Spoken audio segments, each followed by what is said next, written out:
To add water to your watercolor pencil, we're always going to add the water lightest to darkest to preserve the fade.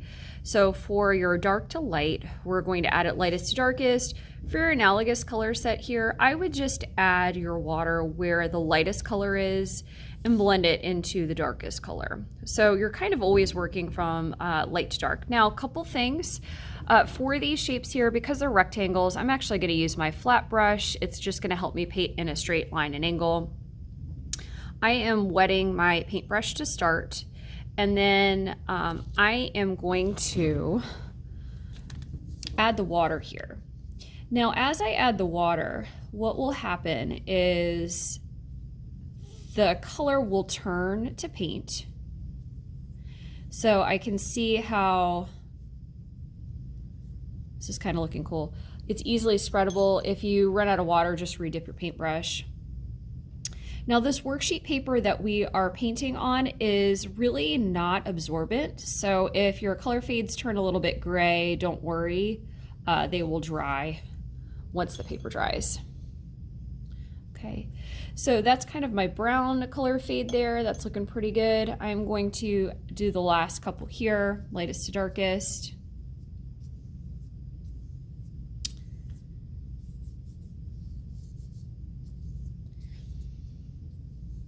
And redip if you run out of water.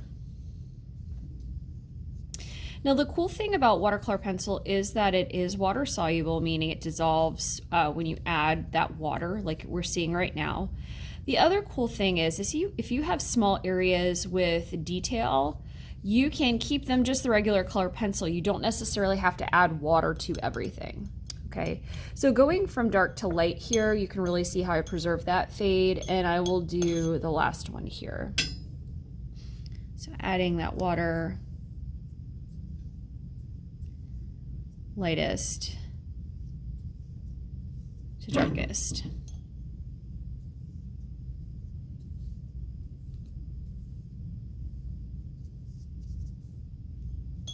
Okay.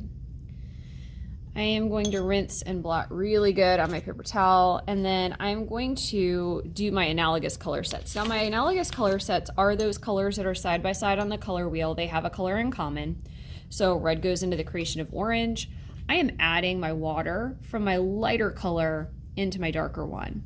Now, let's say you have two colors that are sort of similar in terms of lightness or darkness. You can't tell which one is lighter or darker. That is more than fine. Okay, just pick one and go with it. So you can see here, as I'm running out of water in this area here, it's blending into that red orange, which is really nice. This is a great color set for, like, you know, your sunset fades. And I'm trying to keep that paint inside the lines. Okay, so I've got that one. So you can see the difference between the one I added the water to and the one that I did not. All right, so I'm gonna do the last couple.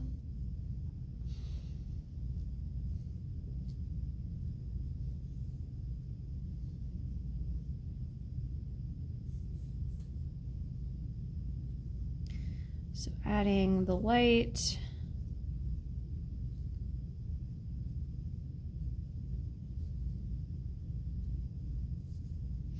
Into dark.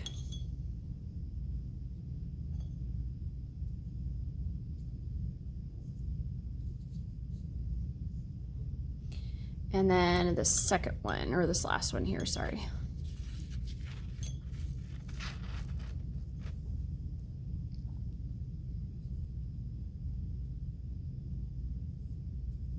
So I'm adding this one yellow into green because the yellow is a little bit lighter than the green.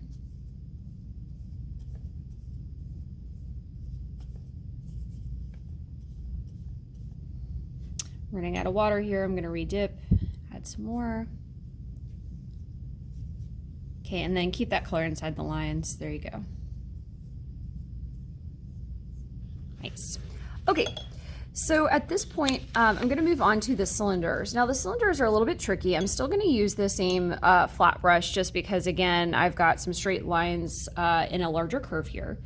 And so I'm going to, with this, remember kind of our rule of thumb is to start in the lightest area, drag to where it's dark. Well, difficult part about a cylinder here is that you have 2 dark areas and 1 light area. So what we're going to do is we're going to start in the middle and drag in one direction to one darker side.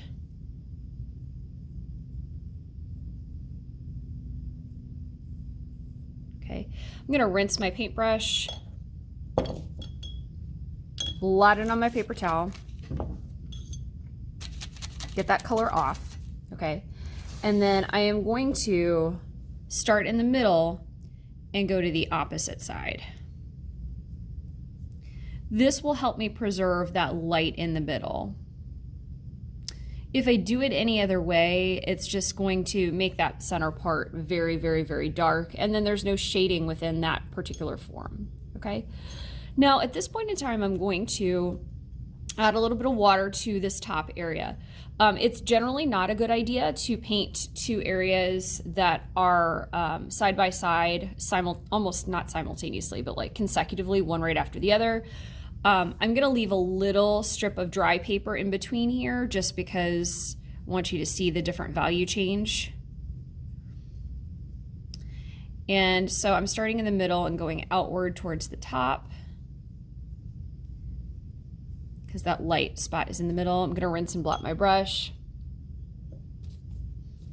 Start in the middle, curving out towards the bottom. I'm not gonna go all the way because I don't want them to accidentally blend together. I don't want the top to blend with this side part of the cylinder.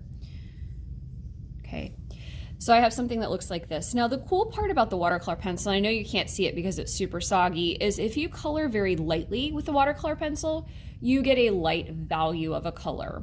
Okay, so you get a light color. If you press really hard with your color pencil, you get a dark value, okay, or version of that color. I'm not gonna waste your time with this one. For the palm tree here, I'm going to downgrade to some smaller brushes. Right now I don't have a smaller flat in front of me, so I'm just going to use a small round brush. And the same rules apply for this as well, okay? So for all of these, I'm going to start the lightest area, drag to the dark.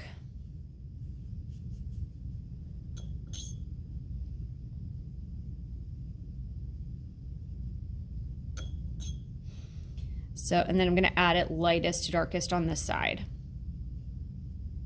Remember, hold that paintbrush by the grip, okay? And it preserves that really nice yellow that's in the leaf here. Okay, so lightest to darkest. Rinse, blot. Lightest from the center to the other side.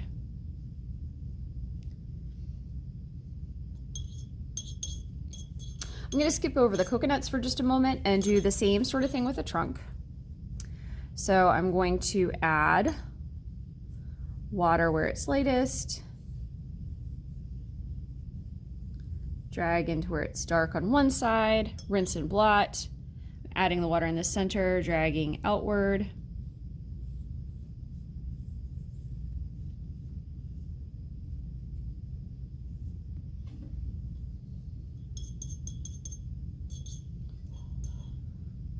And with these coconuts, I'm adding the water in the center and going outward. Remember, you don't want to paint things that are right next to each other because they will blend together. I'm just doing this because it's practice and I don't want to waste your time waiting for stuff to dry on the video. Okay, so that's this page.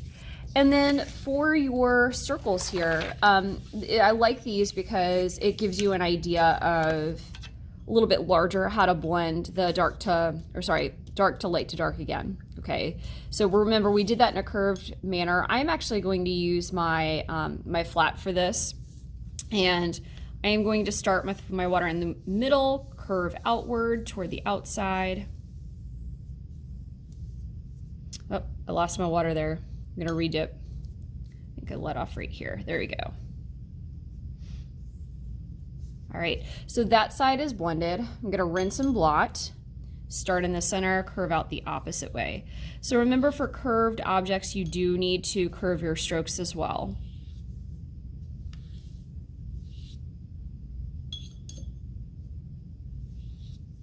You run out of water, no worries. You can re-dip and have some more. Add some more. Okay, so that's that one. With the, I'm not going to do the analogous one. I want to do the football real quick. So when you apply these same color fades, okay, the dark to light to dark again, to objects, this is what it looks like, and it makes it look three-dimensional. It makes it appear like it has form.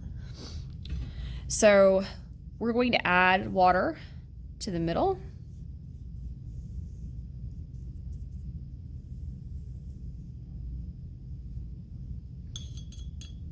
Rinse and blot, add water to the middle, curve the opposite way.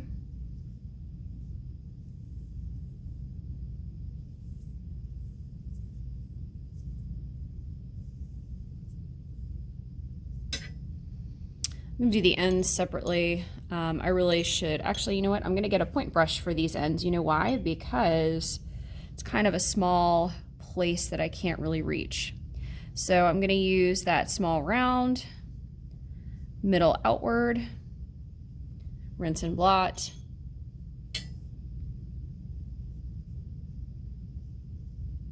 middle outward. Same thing with this side, middle outward,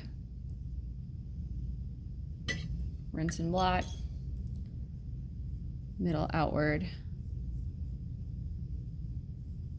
There we go, rinse and blot. Okay, there you have it. So remember to always add that water lightest to darkest. Okay, think about the brush that you're using and make sure that you hold that paintbrush by the grippy.